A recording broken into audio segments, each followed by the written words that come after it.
Thank you, everybody, and welcome. This is the Estuaries panel. 1987 was a heady time. The Cosby Show was the most popular program on TV. 3 Men and a Baby was the biggest movie of the year. The Bangles were burning up the charts with Walk Like an Egyptian. And the National Estuary Program was created through the Clean Water Act. The new program created a network of local programs dedicated to the conservation and restoration of our estuaries of national distinction. Florida has 4 NEPs, more than any other state, and they've achieved remarkable success in conserving and restoring our estuaries. Today, we're fortunate to have all 4 of Florida's NEP directors. Mark Alderson is the longest-serving NEP director in the state. No one knows more about Sarasota Bay than Mark, except for maybe the fish he tries to catch.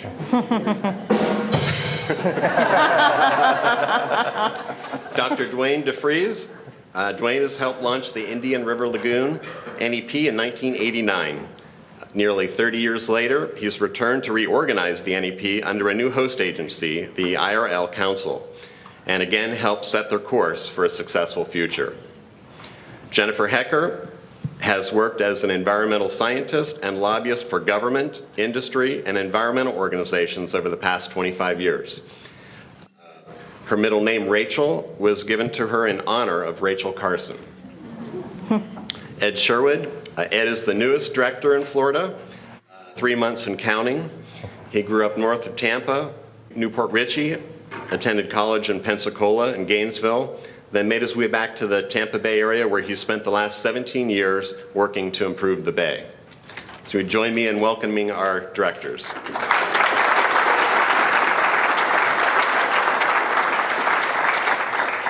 I'd like to start out with Mentimeter slide.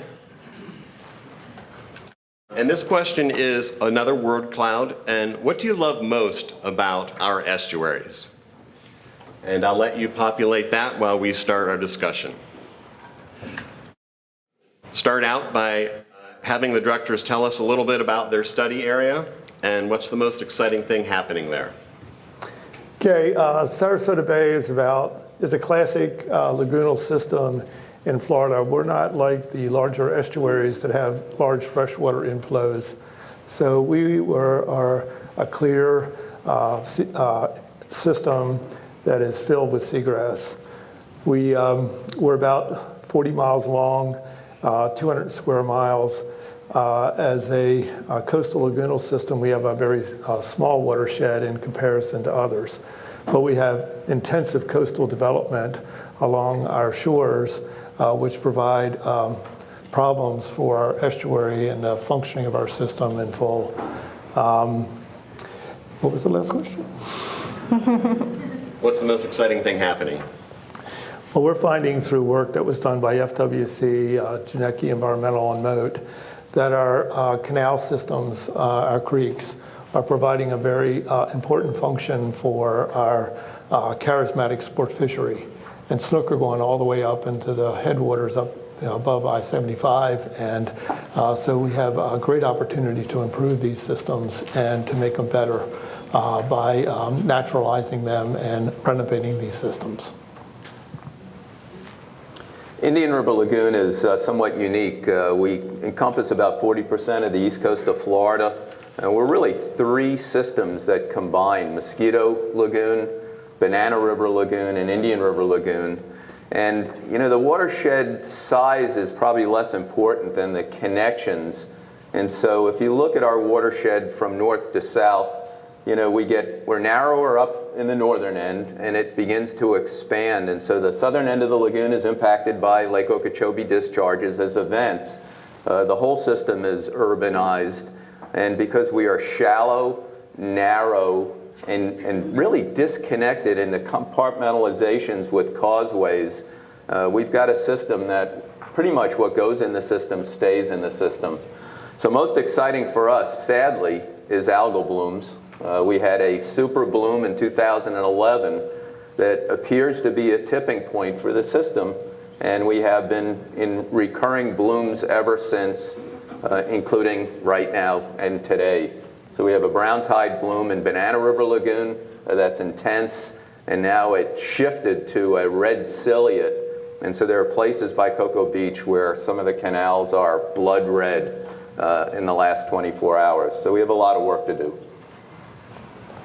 So the Charlotte Harbor National Estuary Program covers multiple estuaries. We start up at Lemon, Domino, and Roberts Bay, go down through Charlotte Harbor proper, Caloosahatchee, down to Estero Bay. So we have many different systems. Our namesake, Charlotte Harbor, is the second largest open water estuary in the state of Florida. So that system is actually one of our healthiest systems in our study area. But we also encompass the tidal Caloosahatchee, which is the other side of the Lake Okeechobee discharge situation, and we often see cyanobacteria outbreaks in the river and also red tide off our shores, which we're experiencing right now in Southwest Florida. So certainly share some of the same issues there. I think that Charlotte Harbor itself, though, we've been seeing increasing seagrasses and a lot of positive trends, and so, there's hope, but there's also some challenges still in our study area of needing to do more restoration to improve our coastal systems. So Tampa Bay Estuary, just north of here, known for being an urban estuary in recovery. We're very proud of the vast amount of seagrasses that we've been able to regain through a lot of hard work and effort from our community partners. I'm a visual person, so I'll sort of go around the circular path of the watershed, starting on the west side at about the 9 o'clock position on the clock. So St. Pete Beach is basically on the western periphery. If you go track around the clock in the clockwise direction, go up around the Lake Tarpon lake, the watershed skirts that northern boundary up there through northwest Hillsborough, some of the lake regions and the karst geography that's that area is known for, bordering the green swamp moving towards the 1 o'clock and 2 o'clock position on the clock. The headwaters, the Hillsborough River, moving down along the Alafaya River watershed, a lot of where our mining activity and has occurred, our phosphate mining in the Bone Valley region, and then skirting around down to the Manatee River and Braden River drainages. And then finally back over to the beaches around Anna Maria Island. So we have a fairly large watershed, about 2,200 square miles, and it drains to about a 400 square mile open bay estuary. Ed, could you tell us how the NEPs are uniquely empowered to address protecting and restoring our estuaries? I think what the NEPs are most known for being inclusive and allowing for participation from all relevant stakeholders. So we have tried hard to involve everybody from the ground up, and that started with the way we're formed in terms of our management conferences. Each of us has a community advisory committee, which is basically citizen stakeholders and ambassadors that formulate recommendations to our higher levels of governance. And then complementary to that committee is our technical advisory committee, which involves a lot of the scientists, researchers, and academic officials within our watershed. So together, them brainstorming on the different issues or topics that are most pertinent to each of our estuaries. They formulate recommendations that generally go to a management board that is basically higher level department heads of our environmental agencies or municipal governments that we partner with in each of our respective estuaries. From there, once those ideas are fully vetted, it moves up to a policy board, which is comprised of many elected officials, typically within each of our regions, and that they are the final deciding body and really the ones that are implementing a lot of the actions that formulate up through those different layers of governance in each of our programs. Great. The next question goes out to the audience. I would like to ask, how would you rank these threats to Florida's estuaries? So there's climate stressors, pollution, loss of natural habitat, altered freshwater flows, and lack of public awareness.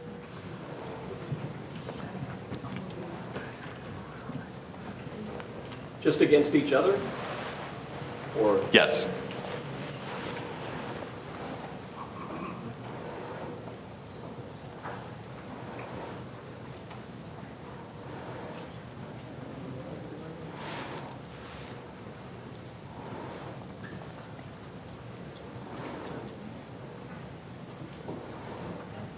Looks like loss of natural habitat and pollution are two of the top concerns.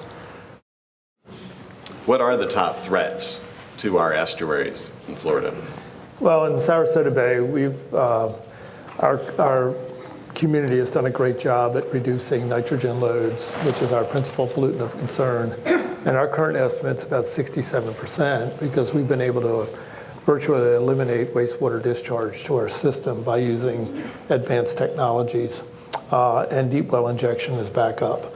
So that has really changed our system around, and we've had huge seagrass recovery, about a 54% increase as a result of that. And in addition, our local government's been working hard on stormwater also to reduce those challenges, that challenge.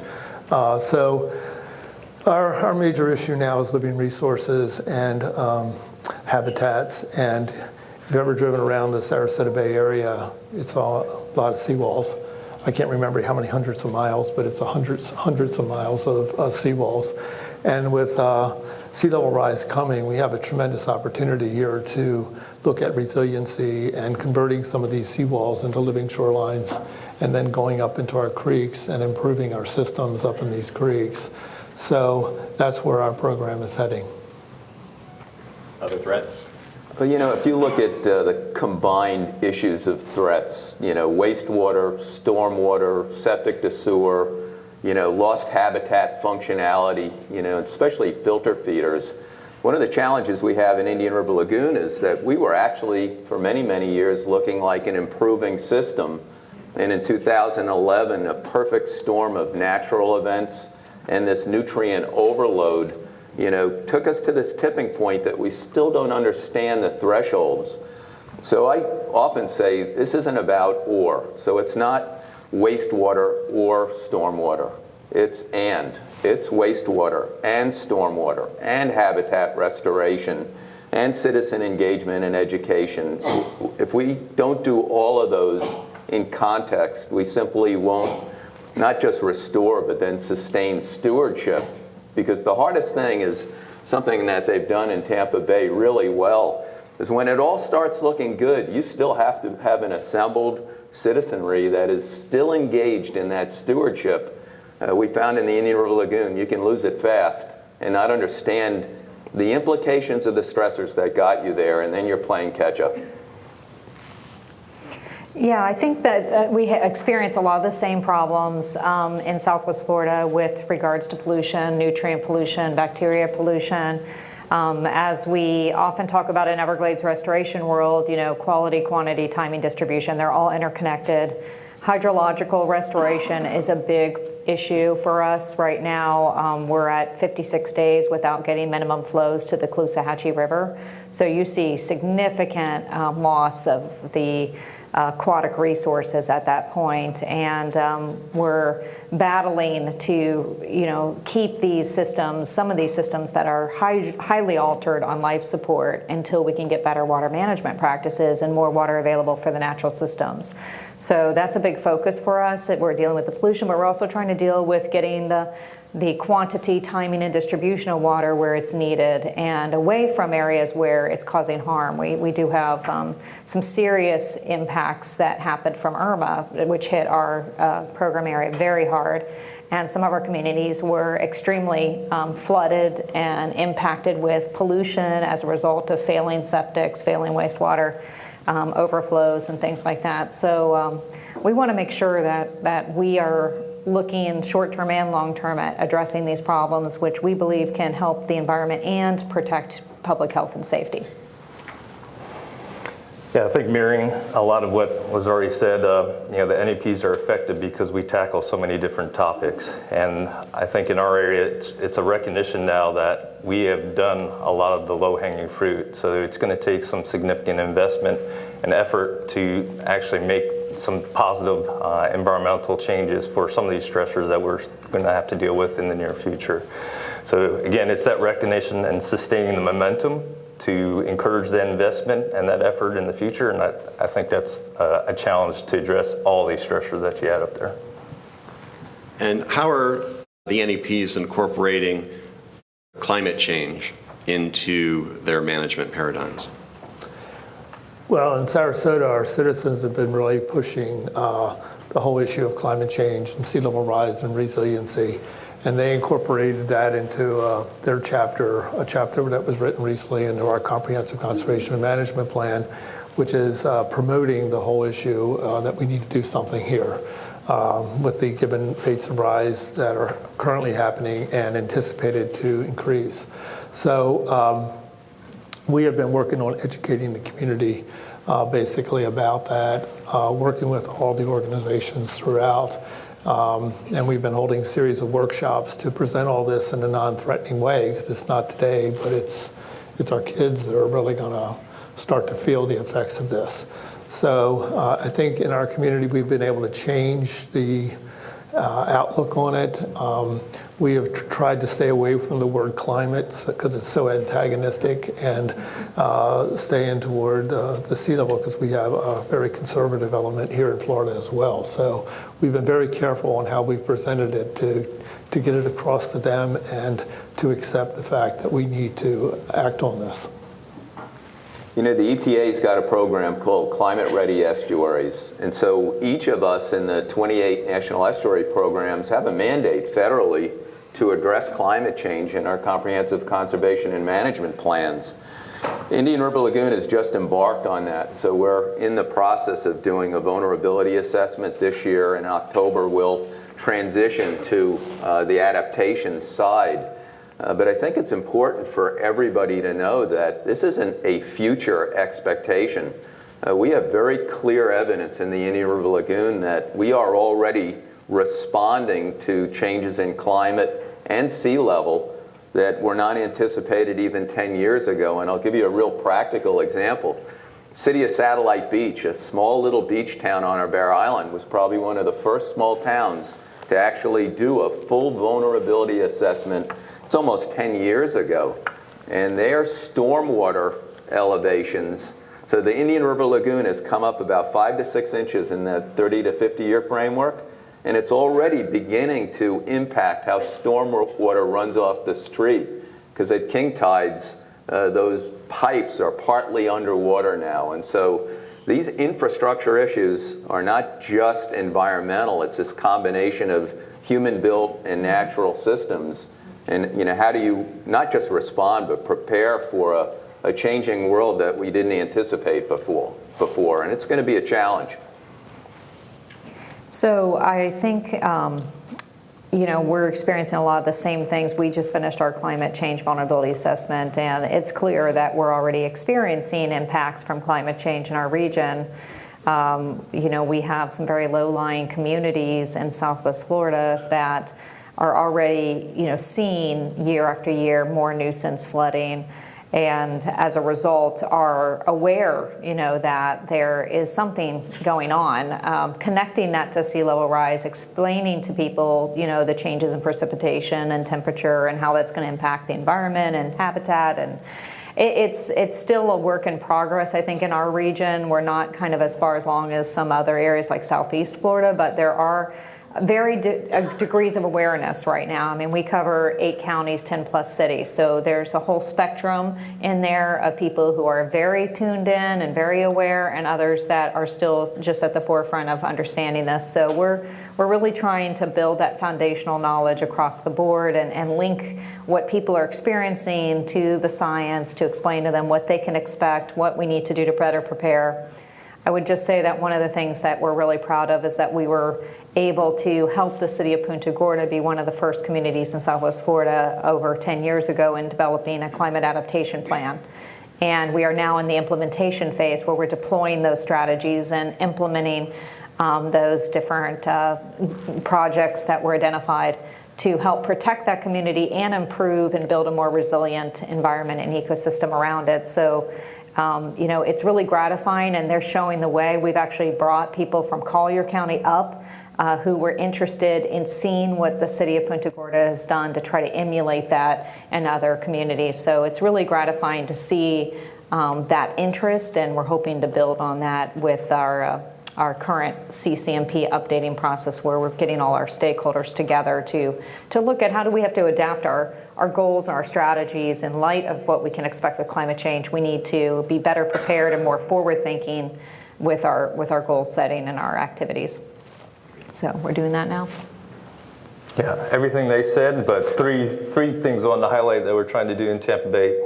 As Dwayne mentioned, the monitoring of what's actually occurring in the Bay now is what we're focused on initially. We actually have a critical coastal habitat assessment that is tracking the ecosystem changes of mangroves, marsh, salt-bearing habitats in response to sea level rise. We just established the first ocean acidification monitoring platform in Tampa Bay, and we're hoping to establish another one in the near coastal waters of the Gulf so we can make some comparisons on how the Bay might be buffering near coastal ocean acidification, especially in response to the seagrass recovery that might be offering a buffering capacity to lower pH conditions in the Gulf. So focused on monitoring and research, and then also focusing restoration towards resilience. There's some great examples through Manatee County. Damon Moore, I think I saw in the room, restoring habitat mosaics so that they're more resilient in the future. So again, restoring a suite of different habitats rather than just focusing on a single sort of habitat. And then lastly, some policy-driven initiatives to emulate some of the work that's being done in South Florida. There are actually discussions with some of the counties, starting with Pinellas County, to form a climate compact in order for municipalities to encourage themselves to develop and fund resilient projects for both their hardened infrastructure as well as some of the softening of some of the seawalled areas within the region. Our NEPs are subject to local, state, and national politics, yet must remain apolitical. And sometimes short-cycle politics can disrupt funding. What are some of the ideas for alternative funding mechanisms for our NEPs? Why do I always have to go first? Anyway, we've recently established an environmental fund with the Gulf Coast Community Foundation to look at private sources of funding for improving our bay, and that was done in last October, and we're now developing brochures and marketing materials and things like that to see if we can't get private sources of funding dedicated to our program. And to work harder, we apply for many, many grants through our office, and we have an excellent team within our office that prepares those grants, and we have a very high success rate. And we just keep pushing forward. All of us have been working on through this Estuary Alliance that we all formed to try to increase funding for coastal initiatives throughout Florida, not for just ourselves, but for the entire state. And we've had some successes there. So we just need to, and we've had tremendous support in Congress, even though the president has zeroed out our budgets consistently since election. Congress just isn't allowing it. So we're actually looking at a possible increase in funding in coming years based on a letter that was recently sent by a delegation of 72 congressmen to in the House of Representatives, and as of yesterday, I think 19 had signed on to the Senate letter that's going in the same regard to try to increase funding for our programs, because we are grassroots and we do have a lot of strong citizen support for what we're doing, both on the Republican and Democratic sides, because of the way we address problems in a non-regulatory, non-threatening way. Before I talk about the alternative mechanisms, I think there's something we all need to understand. 28 estuaries who were chosen by Congress as estuaries of national significance, not just because we were great estuaries with ecosystem value, we're also centers of commerce. So you see some of the biggest ports in America associated with NEPs. You see military bases. And so, we were the estuaries that were dedicated because of the challenges. And so there is a public trust and a public responsibility here at federal, state, and local levels to make sure that we have that recurring funding base. And recurring funding is essential. You cannot do this work on annual appropriations. You can't do monitoring on annual appropriations.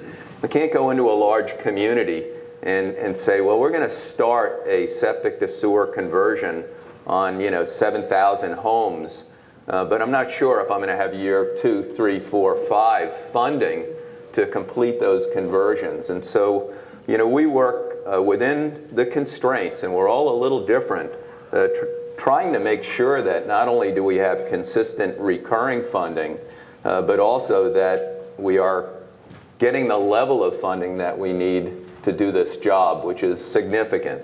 And so we need to grow that pie, and we need to be thinking, how do we integrate? On the innovative side, I think there's a few opportunities. I think the state of Florida, and we learned this during the heyday of land acquisition, Preservation 2000, the power of recurring local cost share dollars when the state puts an investment and says, come compete. And we did this, Sarasota County was super active. I spent a lot of time over here back in the early 90s. Local communities will invest if they can cost share. And so leadership at state and federal levels are the way to drive that cost share. And so we need to be looking at those increased opportunities at the public side. But the private side's tricky. And we created an innovator and investor network when we reorganized the National Estuary Program for Indian River Lagoon with no expectation. We just wanted to have a portal for corporate America to kind of come play where they didn't feel like they're at risk. We're non-regulatory, but sometimes, if I'm an industry and I'm a regulated industry, coming and being actively engaged in environment can be a scary place. And so we have already received considerable investment, $100,000. Our first member to join was Port Canaveral, who asked the question, how do we educate people better to change behavior? And we've got research going at University of Central Florida. And I'm also working with Harris Corporation on sensor technology. What's the next generation of sensor technology that allow us to do it cheaper, faster, and better? So yes, there's innovation opportunities, and the private sector needs to be on board, but the base funding is still, I think, a public trust and responsibility. Anything to add to that? I think we'd be remiss not to thank a lot of our existing partners, our local partners that have helped fund our organization and a lot of the other NEPs. I see Dick Eckenrod in the room, and I think it was with his initial forethought, to really strive to develop an interlocal agreement that committed both federal and local funding to our programs has really been instrumental in ensuring that we have the resources to do what we're currently doing. As was mentioned, it would be nice if we had additional support, especially through the state, to help support a lot of our activities, and sort of that's the next horizon of potential funding. Great. Next, I'd like to shift over to talking about restoration paradigms. When we think about habitat restoration, we think about returning an area to the way it was at some historic reset point. In many places, conditions have changed and can no longer support those historic habitats. And for those places, when do we abandon historic targets and instead restore for the future conditions that we know that are coming? Well, the paradigm we've been working with recently is a paradigm to try to convert the nutrients that are coming down our creeks and streams into biomass, and also into biomass through fishery. So if we can create living shorelines through our community here and take down these seawalls or put something in front of these shorelines to create something alive, then we're going to be able to go a long way in reducing the overall nutrients in our system itself. I remember back Ernie Estevez used to preach this, when he was at Moat Marine, and I just remember a lot of the talks with him. You just aged yourself there. I guess so. But anyhow, he was quite a scientist, and he actually wrote the nomination document for Sarasota Bay. So I think we're headed in that paradigm. And And as sea level rises, as I mentioned before, we have a tremendous opportunity here to take down some of these seawalls and convert them back in. I know the city of Sarasota, Stevie's here, is really looking at that along the downtown shorefront.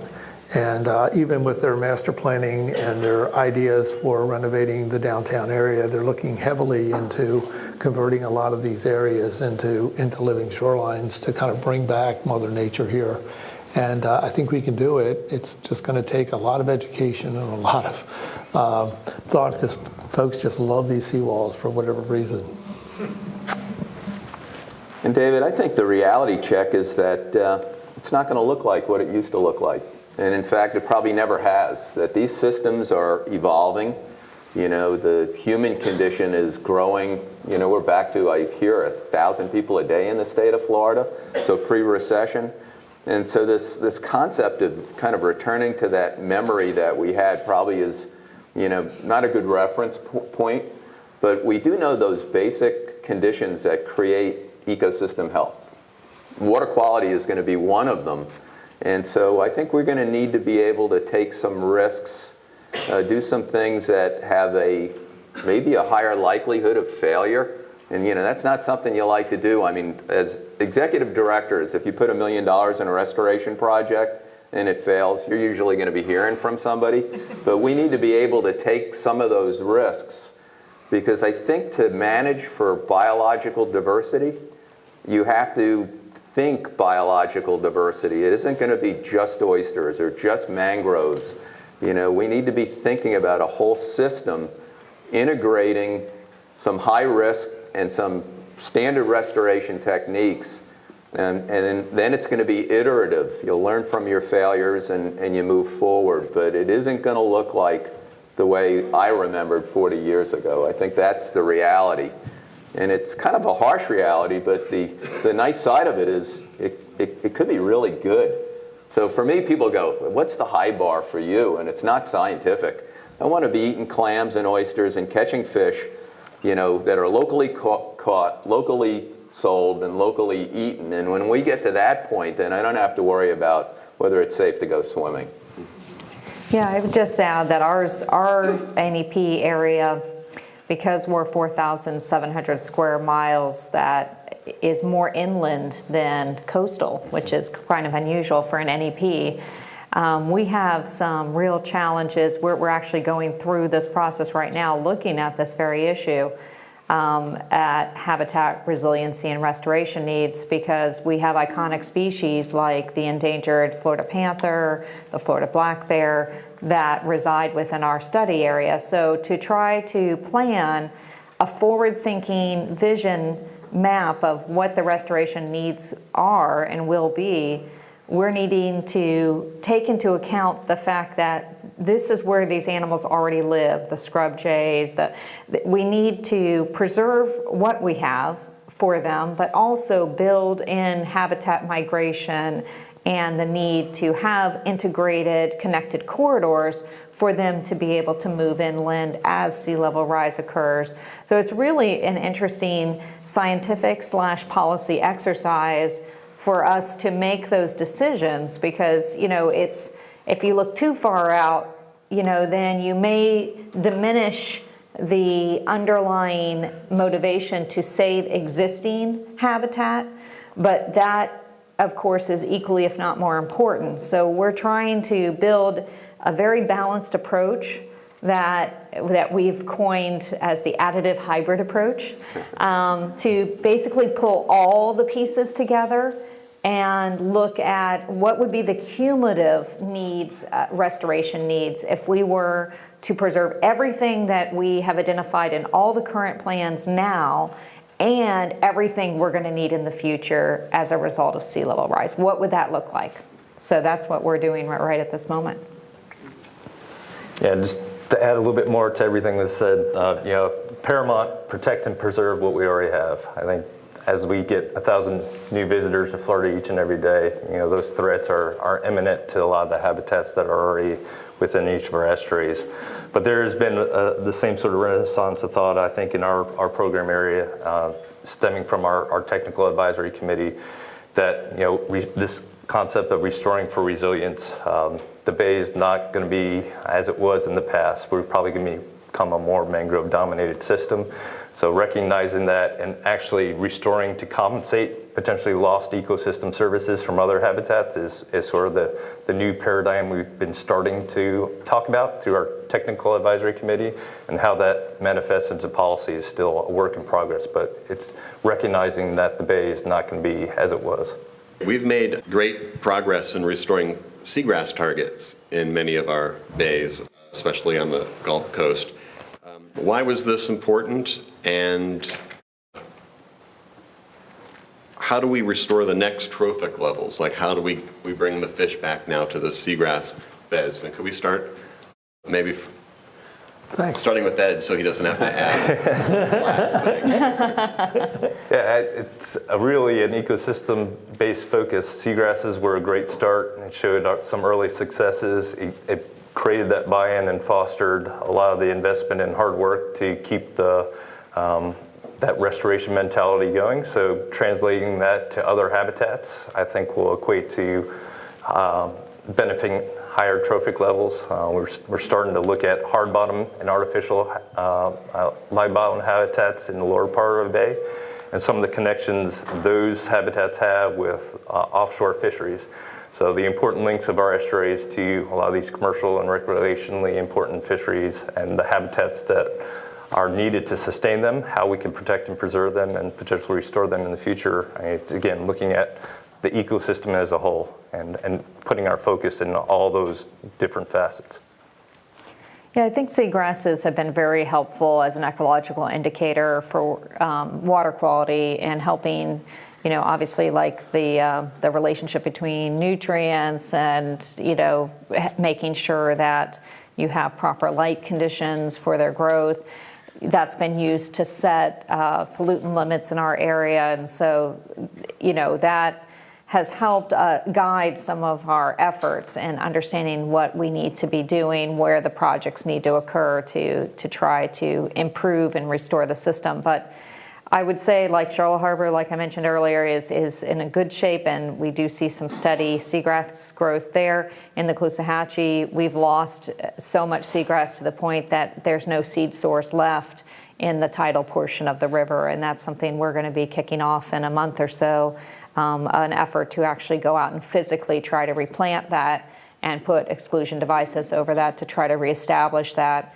But it's been routinely wiped out to the point that we're not seeing regeneration. And what used to happen is the blades were so long that they could reach the light, and the light conditions were better. Even though it was a tannic river, it was relatively clear. So now, as it's become very turbid and nutrient enriched, and we're dealing with, you know, seagrasses in some areas that are just little shoots, they're not able to get up to regenerate to get to the point that they're reproductive. And that just has, you know, a domino effect on the whole system. The loss of that habitat is affecting a number of other organisms. I mean, we used to have tarpon all in that portion of the Caloosahatchee River. Now, I was out with a charter fisherman. He said it was the first time in 8-10 years that he had seen a tarpon. So it's really severe in areas where we've lost it, and so you can physically see in areas where it's present how healthy and vibrant and alive they are, and then in areas where it's been lost how, you know, sterile and you know, degraded that system has become. So we are, you know, I agree that we shouldn't let a single organism drive our restoration, but it can be a very useful indicator, and it is kind of the foundation of the food chain that we're trying to protect and restore. Yeah, and Jennifer said it best, and I think we're living it in Indian River Lagoon. So 2000 to 2005 and 6, we had, you know, seagrass extent and coverage that was equal to the 1940s. So we looked like Tampa Bay looks now. And what we've learned since we've gone into these bloom cycles in 2011 is this functional balance is sensitive. And so having an indicator like seagrasses, it's not just the parameter of how many acres. You got to look at the quality of the seagrass beds and the density of the beds. And now looking back at the data sets, the water management districts are beginning to see some correlations that we didn't, we intuitively knew what was going on, but sometimes it's easier to hindcast than forecast. But we had an expanding macroalgal community that was a nutrient sink, basically. So as we were overloading nutrients, the lagoon was actually compensating really brilliantly, but it was expanding in those primary productivity areas. And then a couple of cold fronts, Tropical Storm Faye, shifted a collapse. And so all of a sudden those macroalgal communities collapsed, pushed that nutrient back in, and of course seagrasses are slow adapters. They're higher plants. So it went right to the microalgal community, and now we're cycling, up in that water column. So this has always, been a pet peeve of mine, because I taught oceanography for many years, is that you look at all the critical habitats in the chapters of the oceanography or marine biology texts, and where is the water column? It's over in chemistry. So we've never looked at the water column as a critical habitat. And I think we need to really change our thinking on that the water quality is the driver for everything, biochemically and chemically. And we've got to get that right for these other portions of the system to function. And that is a big change from where we've been, and it's one that needs to happen. And it's tricky, because we don't know what everything needs. And there are subtle little shifts that can shift dominance from one species to the next. So I think there's a lot of science still needs to be done on these issues. So one thing we learned from Indian River Lagoon here is that there's tipping points, and we just need to be resilient and vigilant in our continued reduction in pollution in our area to compensate for the population increases that are occurring here. And we don't want to go back to where we were in Sarasota Bay. And we learned a lot from Tampa, because Tampa had so much success in setting seagrass and water quality targets. So we plagiarized what they did, basically, and then created seagrass and water quality targets here that were seen to be very successful. The problem is we surpassed those water quality and seagrass targets. So now we're in a position where we're above those seagrass targets, and we need to make decisions in our community if we're going to change them and redo our water quality targets. And we're going to be looking at all that as a part of our comprehensive plan update overall for the Bay in 2019. So that's where we're headed. Great. I'd like to have the next Mentimeter slide for the audience. And this is going to set up our question session.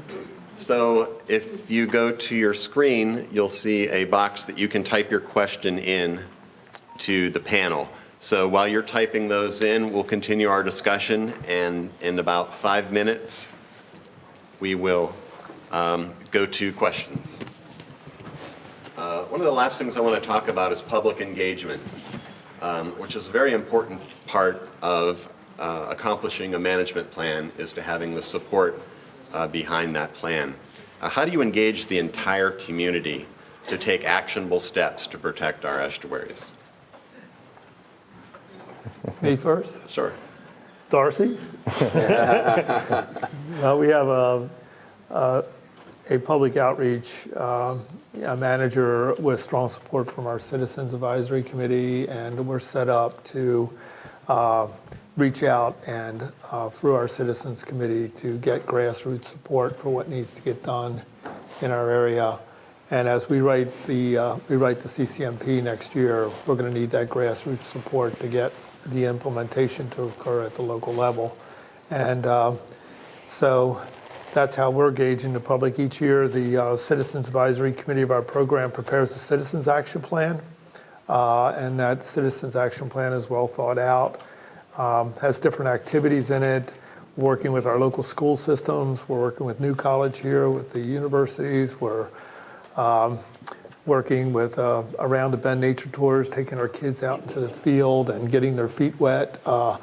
We have a whole slew of activities that are reaching out into the community. Most Most recently, we did an additional Bay Partner Grants process where we're trying to engage the community organizations and nonprofit organizations throughout our region to get more actively involved in the restoration itself. Because what's left here is not necessarily governmental. It's going to have to also be done on private property. So that's what we're doing in our program to make it happen. For Indian River Lagoon, when we reorganized, and I came from industry, and if you look at reorganizations in industry, 70% of them fail. So we had a long discussion about, this reorganization, 25-year history, what were we reorganizing to and what was missing? And we realized that part of the challenge was this idea of how do you communicate to a changing audience, a multi-tiered audience with very different target audience interests. How do you build that language and begin to build a coalition? And so we not only changed our brand, we changed the entire core culture of our NEP with a brand now, one lagoon, one community, one voice, which really isn't a brand. It was a mission statement because we realized, 5 counties, 38 incorporated cities, 1.6 million residents, they weren't one. They see the lagoon in their backyard, which is really good, but you have to, manage for an entire ecosystem. And so what I've learned in these brief 2.5 years, but 40 years on the system, the best education is getting people wet and dirty and physically engaged.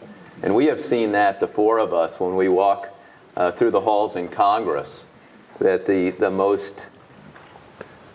biggest champions up in Washington, D.C. are those offices where staff actually were down in one of our 4 estuaries, planting seagrasses, planting oysters, talking to citizens. They're not getting it from us in lecture halls or PowerPoints. It's physical, active engagement, and then building on that, trying to keep them in a coalition. So we need to get more people wet. Yeah, I would just add that we certainly do a lot of what they're describing in that we have, our management committees that are all open to the public. We are now instituting volunteer monthly events, for volunteers to come out and get wet, to go, experience and learn out in the field. But we also, because of our large, diverse area, we are using publications still. We have a newsletter that goes out, an annual calendar that goes out to 36,000 people. The newsletter goes to about 6,000 people. So those are great educational outreach, and we do have them out on the table for anyone who's interested in grabbing them. But the web, social media, trying to figure out where are people getting their information these days and going there. And that's been a real challenge, and using analytics to measure, what types of posts get the most response, where, are the young people going that no longer use Facebook, and so it's a work in progress. We do have a research and outreach specialist as well, who spends a lot of time on this, but I think it's so important that we take this information to the people to continue to have that support, that participation from the general public in these programs. Otherwise, I just don't see how we can survive. We have to have that. So we've got about 5 minutes left. Can I put in a real quick plug? Sure. We're actually currently looking for a communications and outreach coordinator to help us with our efforts. So if you know anybody that is interested, please direct them. The due date for the applications are June 1st, but hopefully doing everything that was just talked about. Very good. And so we have about 54 questions and about a little less than 5 minutes. No problem. Speed round.